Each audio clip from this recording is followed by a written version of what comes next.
America के हमले पर ईरान का एक और बड़ा बयान आया है, जिसकी जानकारी इस वक्त आपको हम दे रहे हैं। ये बड़ी खबर इस वक्त आपको हम बता रहे हैं। अमेरिका के हमले पर ईरान का एक और बयान, रेडिएशन लीक नहीं हुआ है। देखिए अभी क्या हो रहा है कि जिस तरह से तेजी से अपडेट्स आ रहे हैं, इसे लेकर जो जानकारी ईरान के स्टेटमेंट में है, रेडिएशन मापने का और इसके आसपास रहने वालों के लिए कोई खतरा नहीं है। ये इस वक्त बड़ा अपडेट ईरान की तरफ से सामने आया है और अमेरिका के हमले पर ये एक और बड़ा स्टेटमेंट है।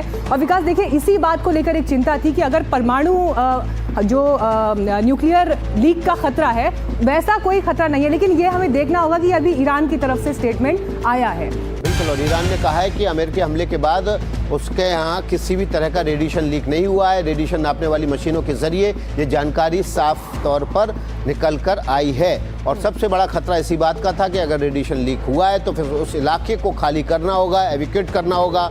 और रेडिएशन लीक का मतलब भी ये है कि वहाँ पर परमाणु हथियार मौजूद हैं।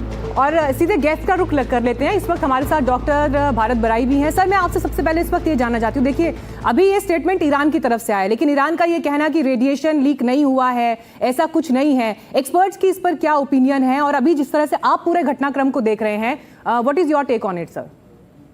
देखो, दो चीज़ है। एक तो जो 3 न्यूक्लियर साइट थी वो सब सेंट्रीफ्यूज की थी, वहाँ एनरिचमेंट यूरेनियम का हो रहा था। अब ये युद्ध 10 दिन से चल रहा था और उनको मालूम था कि शायद अमेरिका अटैक करेगा, तो उन्होंने जो एनरिच यूरेनियम था, ऐसा सुना है कि कभी 400 किलोग्राम यूरेनियम था 60% एनरिच पर, और 600 किलोग्राम था और 30% एनरिच किया हुआ था। वो कोई इतना बड़ा नहीं है स्टॉक, तो उन्होंने ये ट्रांसफ़र कर दिया। तो जो बाकी रहे वो तो सेंट्रीफ्यूज मशीन है। सेंट्रीफ्यूज मशीन से तो कोई रेडिएशन नहीं आएगा।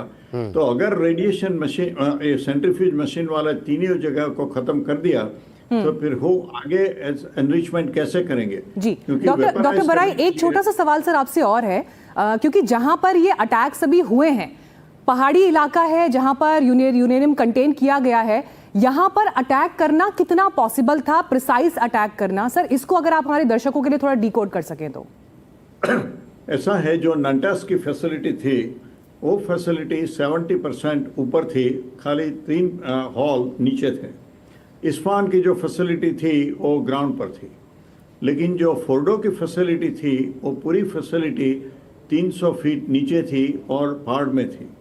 अब उसके लिए अटैक करना, उसके पर वो नुकसान बहुत तकलीफ वाला था, क्योंकि इजराइल के पास बड़े जो बम थे वो कभी 5000 पाउंड्स के थे।